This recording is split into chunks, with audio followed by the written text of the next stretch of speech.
নতুন বৌমা, শুনেছি নাকি তুমি বিয়ের আগে বাপের বাড়িতে নিজেই রান্না বান্না করে তোমার পরিবারকে খাওয়াতে। তোমার নাকি রান্না বান্না করতে খুব ভালো লাগে, তাই কিন্তু তোমার পরিবার তোমার নামে অনেক গুণগান করেছে। হ্যাঁ মা, আপনি ঠিকই বলেছেন, আমার রান্না করতে খুবই ভালো লাগে। আর জানেন মা, আমার এই রান্নার ট্যালেন্টকে কাজে লাগিয়ে আমি নিজে কিছু একটা করতে চাই। মানে আমি আসলে ইউটিউবে নিজের একটা চ্যানেল খুলতে চাই, যেখানে আমি প্রত্যেকদিন নানান রকম রান্নার ভিডিও দিতে চাই।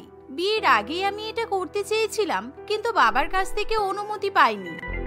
না না, আমাদের বাড়িতে কোনো অসুবিধা হবে না। তুমি সারা দিন রান্নাঘরে দাঁড়িয়ে দাঁড়িয়ে রান্না বান্না করবে আর ভিডিও শুট করবে, এতে বরং আমাদেরই তো লাভ হবে।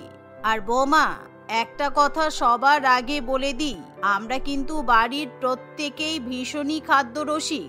সারা দিন আমাদের মুখ চলতেই থাকে। আমরা কিন্তু প্রত্যেক দিন রান্নার জন্য মেনু তৈরি করব, আর সেই মেনু অনুযায়ী তোমাকে রান্না করতে হবে। হ্যাঁ মা, কোনো অসুবিধা নেই, আমার রান্না করতে খুব ভালো লাগে। আপনারা যা ইচ্ছে মেনু তৈরি করতে পারেন। আমি তাহলে আমার দর্শকদের আরো বেশি করে রান্নার রেসিপি দিতে পারবো। আমি তাহলে রান্নাঘরে যাই, আপনি রান্নার মেনুটা নিয়ে চলে আসুন। এই বলে রঞ্জনা খুশি মনে নিজের ঘরে যায় এবং সে mobile phone, camera, ring light, camera stand, microphone এবং ভিডিও শুট করার আরো কিছু প্রয়োজনীয় জিনিসপত্র নিয়ে রান্নাঘরে যায়।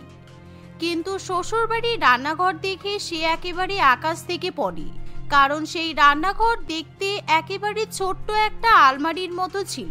রান্নাঘরে মাত্র 2 পা রাখার মতো জায়গা ছিল, তাই রচনা ভিডিও তৈরি করার camera, mobile phone, ring light কিছুই রান্নাঘরের মধ্যে নিয়ে যেতে পারে না। এ আবার কেমন রান্নাঘর? এটা রান্নাঘর হলো নাকি পায়রার খোপ? কি সর্বনাশ! এই রান্নাঘরে আমি রান্নার ভিডিও করব কিভাবে? এখানে তো আমার নিজেরই দাঁড়ানোর মতো জায়গা নেই। আমি এখন ক্যামেরা সেট আপ করবো কিভাবে?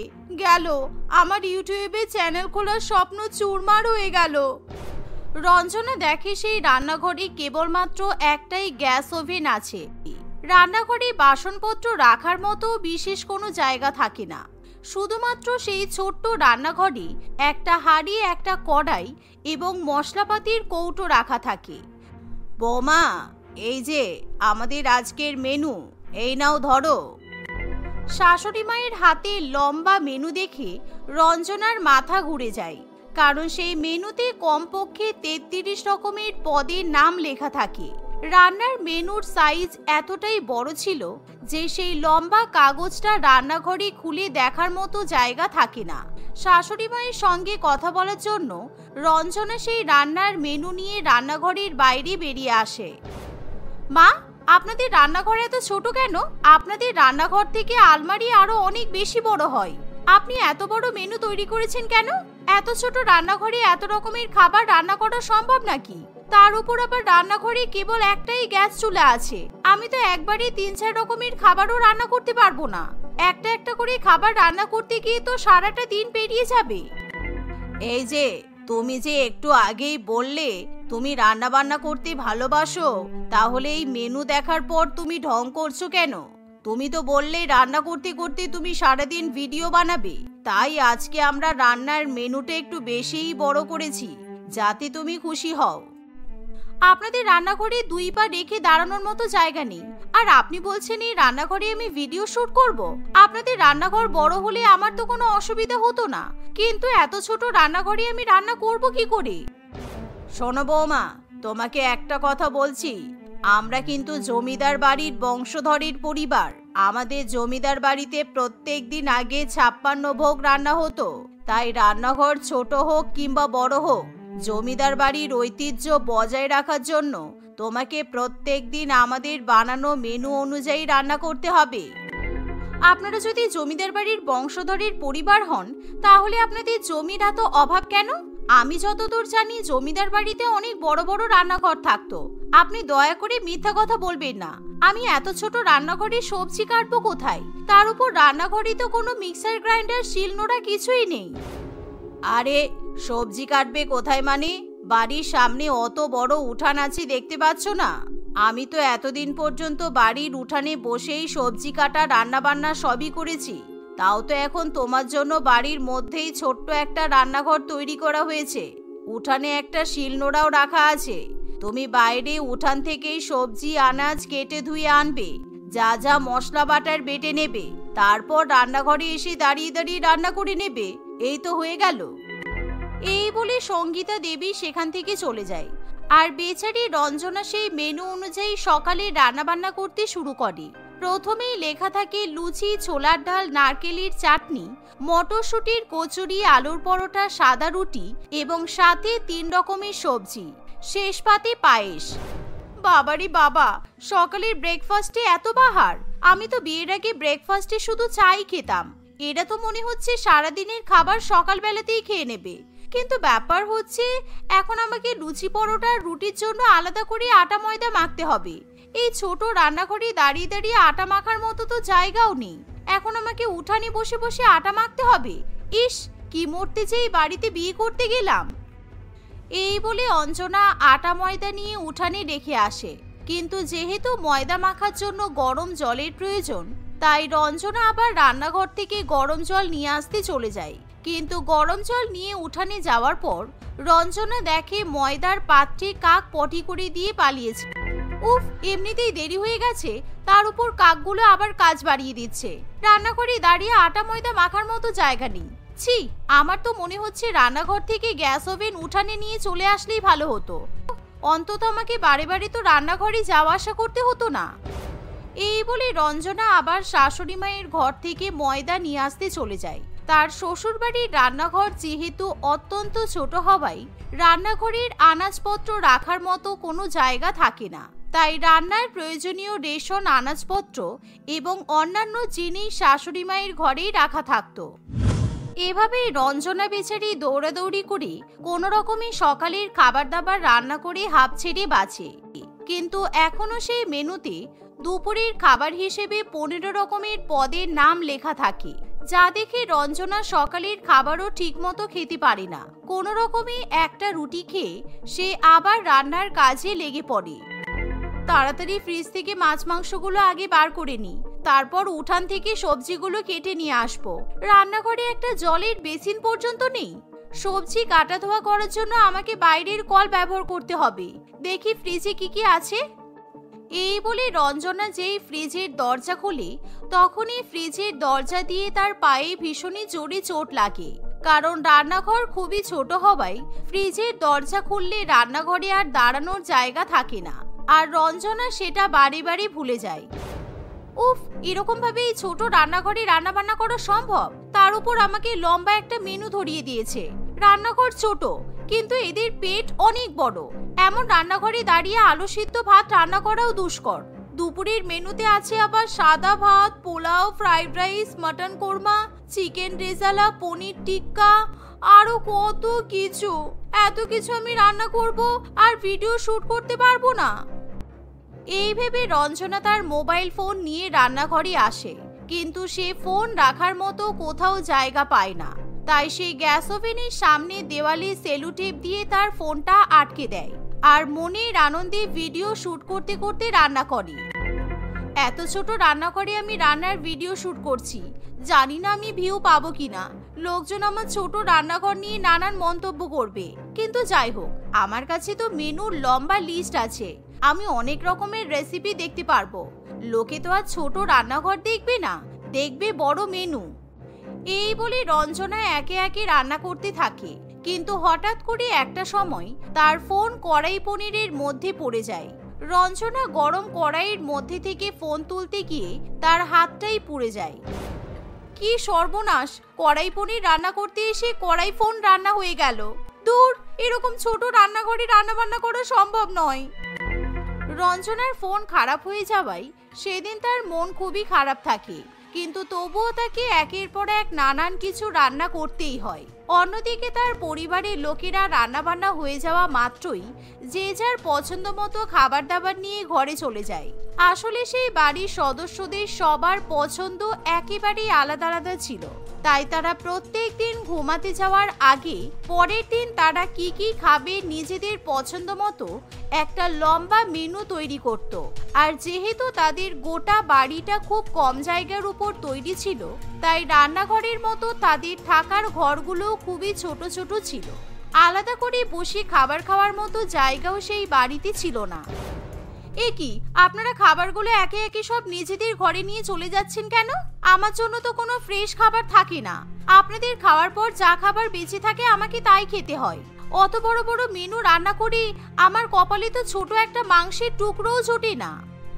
আরে বৌদি, আমরা প্রত্যেকদিন যা মেনু তৈরি করি তাতে সবার শেষে তোমার পছন্দ মতো খাবারগুলো অ্যাড করে দেবে, তাহলে তুমিও তোমার পছন্দের খাবার নিজের ঘরে বসে বসে খেতে পারবে, তাও আবার টিভি দেখতে দেখতে। এই বলে সবাই খাবার নিয়ে চলে যায়, কিন্তু রঞ্জনা চাইলেও সেই বড় মেনুতে নিজের পছন্দ মতো খাবার কোনোদিনই যোগ করতে পারে না, কারণ সেই ছোট রান্নাঘরে রান্না করতে গিয়ে তার যেন দম বন্ধ হয়ে আসে। এভাবে প্রায় 1 মাস কেটে যায়, কিন্তু সেই ছোট রান্নাঘরে রান্না করতে গিয়ে কখনো তরকারি ঝোল পড়ে তার জামা কাপড় নষ্ট হয়ে যায়, আবার কখনো ভাতের ফ্যান ঝরাতে গিয়ে ফ্যান ছিটকে চোখে মুখে পড়ে, কখনো বা তার হাতে পায়ে মাথায় চোট লেগে যায়। এভাবে রঞ্জনা একেবারে অতিষ্ঠ হয়ে ওঠে। না, এবার আমাকে কিছু একটা করতে হবে, না হলে এরা লাইনে আসবে না। এই বলে রঞ্জনা আটা ময়দা নিয়ে শাশুড়ি মায়ের ঘরে চলে যায়। মা, আমার না গায়ে খুব অ্যালার্জি হয়েছে, ডাক্তার দেখিয়েছি, ডাক্তারবাবু রোদে যেতে বারণ করেছে, তাই আমি উঠানে বসে আর কোনো কাজ করতে পারবো না। আপনাদের রান্নাঘর তো ছোট, ওখানে দাঁড়িয়ে আটা ময়দা মাখা যাবে না, তাই আমি আপনার ঘরে বসে বসে আটা ময়দা মেখে লুচি পরোটা বেলে নিয়ে যাব। সঙ্গীতা দেবীর কিছু বলার আগেই রঞ্জনা ধপ করে সেখানে বসে পড়ে, আর সে ইচ্ছাকৃতভাবে শাশুড়ি মায়ের ঘরে অনেক আটা ময়দা ছড়িয়ে দেয়। কিছুক্ষণ পর সে আবার 2-3 রকমের মাছ এবং জল নিয়ে ননদের ঘরে যায়। সে মাছের আঁশগুলো ননদের ঘরে ছড়িয়ে নোংরা করে দেয়। এভাবেই সে প্রত্যেক দিন কারোর ঘরে সবজির খোসা, কারোর ঘরে চিনি, নুন ইত্যাদি ছড়িয়ে সবাইকে বিরক্ত করতে থাকে। আর কেউ কিছু বলতে গেলে রঞ্জনা একটাই কথা বলে, আমি কি করব বলুন? আপনাদের কাছে কেবল দুটোই অপশন আছে, হয় রান্নাঘরের সাইজটা বড় করুন, তা না হলে আপনাদের ডেইলি মেনুর সাইজটা ছোট করুন। কি করবেন ভাবুন। আমার রান্না করতে অসুবিধা নেই, এই কথা আমি আগেও বলেছি, কিন্তু আমার বড় রান্নাঘর চাই, যেখানে 6টা অন্তত গ্যাস চুলাযুক্ত ওভেন থাকবে, বড় জায়গা থাকবে, আমি যাতে রান্নাঘরে দাঁড়িয়ে বসে রান্নার প্রস্তুতি নিতে পারি। রঞ্জনার কথা শুনে অনেক ভাবনা চিন্তা করার পর বাড়ির লোকজন বড় করে রান্নাঘর তৈরি করবে বলে সিদ্ধান্ত নেয়, কারণ তারা খাদ্য রসিক হওয়ায় কিছুতেই তারা নিজেদের খাওয়া দাওয়া কমাতে চায় না। কিছুদিনের মধ্যেই বাড়ির উঠানেই রঞ্জনার পছন্দ মতো খুব বড় একটা মডিউলার কিচেন তৈরি করে দেয়া হয়, যা দেখে রঞ্জনা খুবই খুশি হয়। রঞ্জনা এখন সেই বড় রান্নাঘরে দাঁড়িয়ে বড় বড় মেনু রান্না করে, আর মনের আনন্দে ভিডিও বানিয়ে মাসে মাসে অনেক টাকা রোজগারও করতে থাকে। প্রিয়া তার স্বামী রতনবাবু এবং শাশুড়ি মা চুমকি দেবীর সঙ্গে শহরে একটি মাল্টিপ্লেক্সে বসবাস করে। রতন একটি বড় বেসরকারি ক্ষেত্রে ফুড অ্যান্ড সেলস মার্কেটিং এ চাকরি করে। রতন অনেক টাকা ইনকাম করায় প্রিয়া বিলাসবহুল জীবন কাটাতো। সে বাড়ির খাবার প্রায় খায় না বললেই চলে। প্রত্যেকদিন তারা বাইরের নামি দামি রেস্টুরেন্টের ফাস্টফুড অর্ডার করে খায়। আর ঠিক এভাবেই প্রিয়া ভীষণ পরিমাণে বাইরের খাবারের প্রতি আসক্ত হয়ে ওঠে। একদিন, মা, আজকে আর কিছু রান্না করব না, রতন ফোন করেছিল, ও অফিস থেকে ফেরার সময় আমাদের জন্য মটন বিরিয়ানি আর চিকেন রেজালা নিয়ে আসবে। বৌমা, আমি রোজ রোজ তোমার মতো বাইরের খাবার খেতে পারবো না, আমার তো বয়স হয়েছে নাকি? তুমি ওইসব বিরিয়ানি রেজালা খাও, আমি আমার জন্য হালকা কোনো খাবার রান্না করে নেব। ওফ, কাম অন মা, তোমার আহামরি কি বয়স হয়েছে বলো তো? তোমার বয়সে অনেকেই এখন চিকেন লেগ পিস খেয়ে হজম করে নিচ্ছে, তুমি কি করে কন্ট্রোল করো আমি তো বুঝতেই পারি না বাবা। বাইরের খাবার দেখলে আমার তো নিজেকে কেমন পাগল পাগল মনে হয়।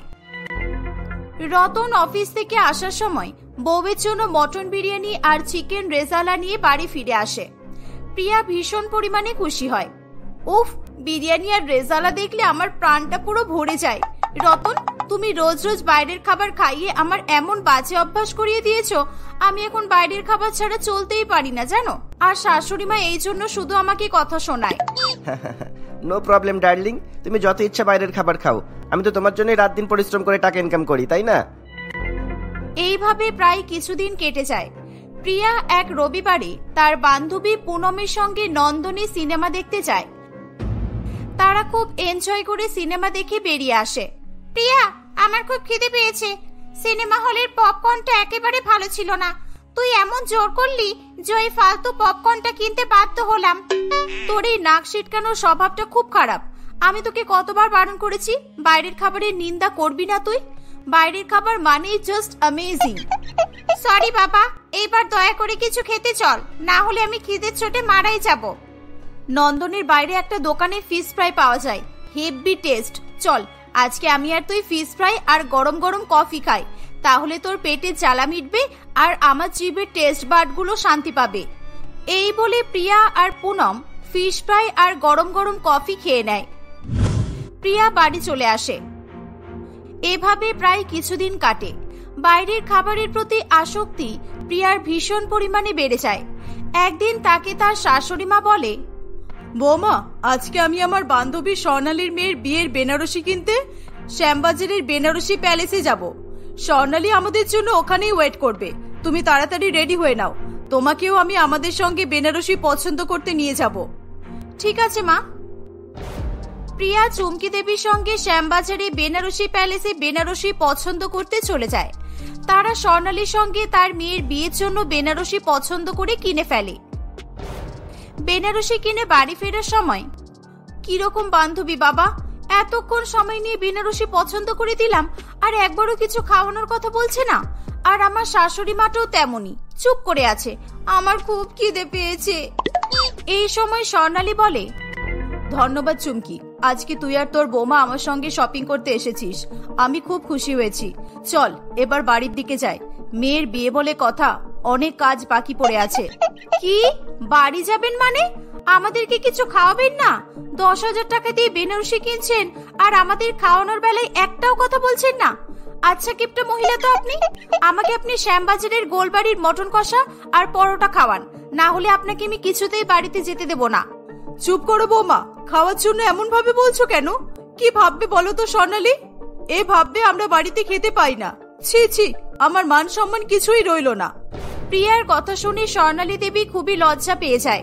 ইয়ে মানে হ্যাঁ হ্যাঁ, চলো, আমি তোমাদেরকে মটন কষা খাওয়াচ্ছি। বাইরের খাবার খাওয়া তো শরীরের পক্ষে ক্ষতিকর, তাই আমি তোমাদেরকে কিছু বলিনি। তুমি আমাকে ভুল বুঝবে না, কেমন? স্বর্ণালী দেবী প্রিয়া আর তার শাশুড়ি মাকে গোলবাড়ির মটন কষা আর পরোটা কিনে খাওয়ায়।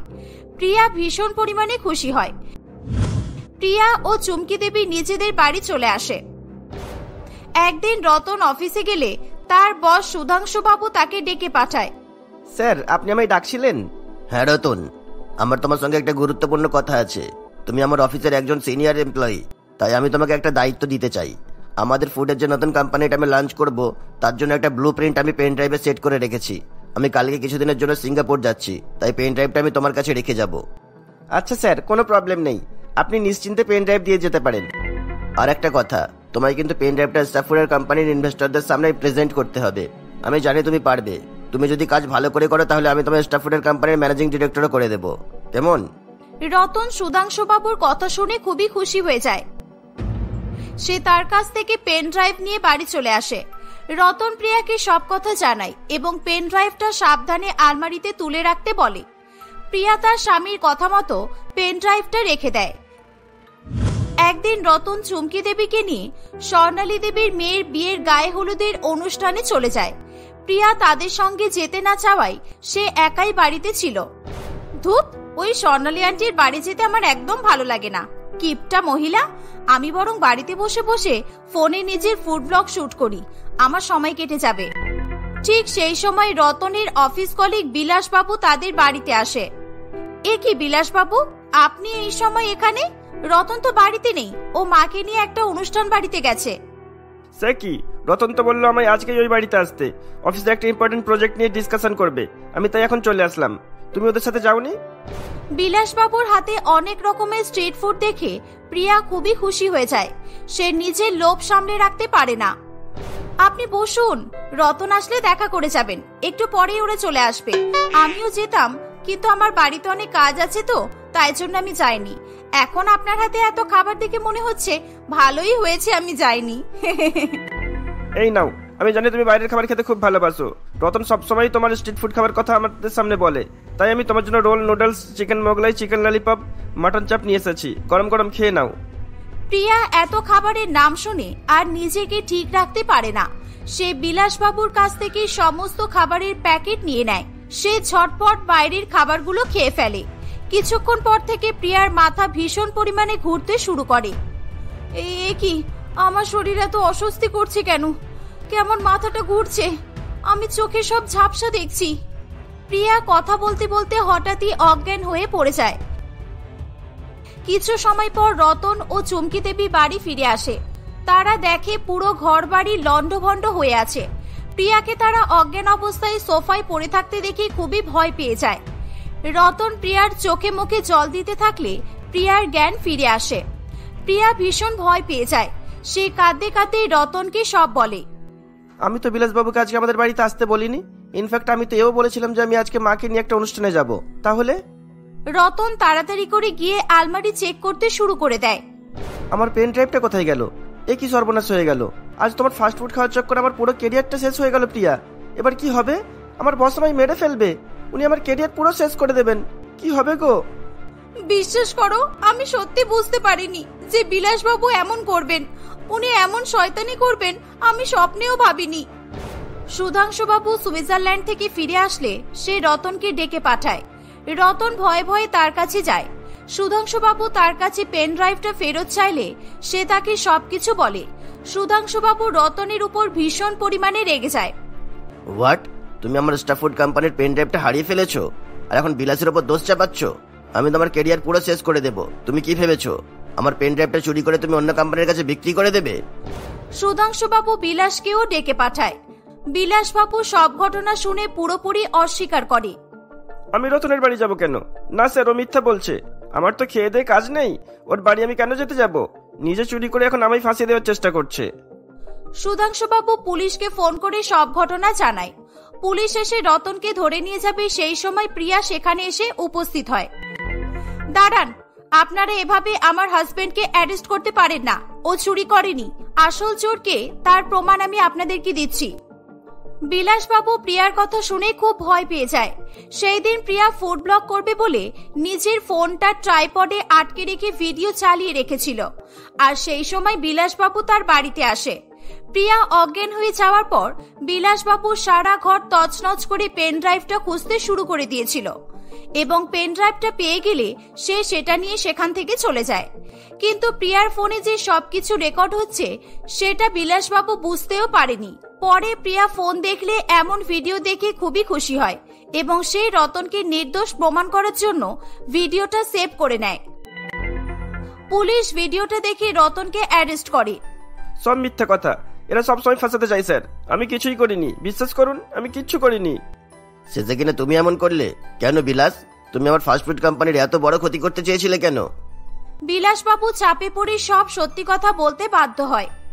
হ্যাঁ, আপনি যখন রতনকে নতুন ফাস্টফুড কোম্পানির ম্যানেজার করবে বলে ওকে জানিয়েছিলেন আর পেন ড্রাইভটা ওকে রাখতে দিলেন, তখনই আমি কোম্পানির কেবিনের বাইরে থেকে সব দাঁড়িয়ে শুনছিলাম।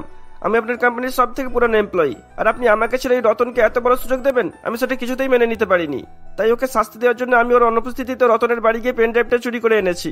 আর আমি প্রিয়ার খাবারে ঘুমের ওষুধও মিশিয়ে নিয়ে গিয়েছিলাম যাতে কিছু টের না পাই। আমায় প্লিজ ক্ষমা করে দিন, প্লিজ। ক্ষমা? আবার তোমায়? অফিসার, ধরে নিয়ে জেলে ভরে দিন একে। পুলিশ বিলাসবাবুকে জেলে নিয়ে চলে যায়। সকলে প্রিয়ার প্রতি খুবই খুশি হয়ে যায়। সুধাংশুবাবু রতনের কাছ থেকে ক্ষমা চায় এবং সে প্রিয়াকে তার নিজের ফাস্টফুড কোম্পানির ব্র্যান্ড অ্যাম্বাসেডর করবে বলে ঘোষণা করে। প্রিয়া খুবই খুশি হয়। এভাবেই প্রিয়া বাইরের খাবার খাওয়া অফিসিয়ালি অ্যাপ্রুভাল পেয়ে যায়। প্রিয়া তার পরিবারের সবাইকে নিয়ে সুখে শান্তিতে দিন কাটাতে থাকে।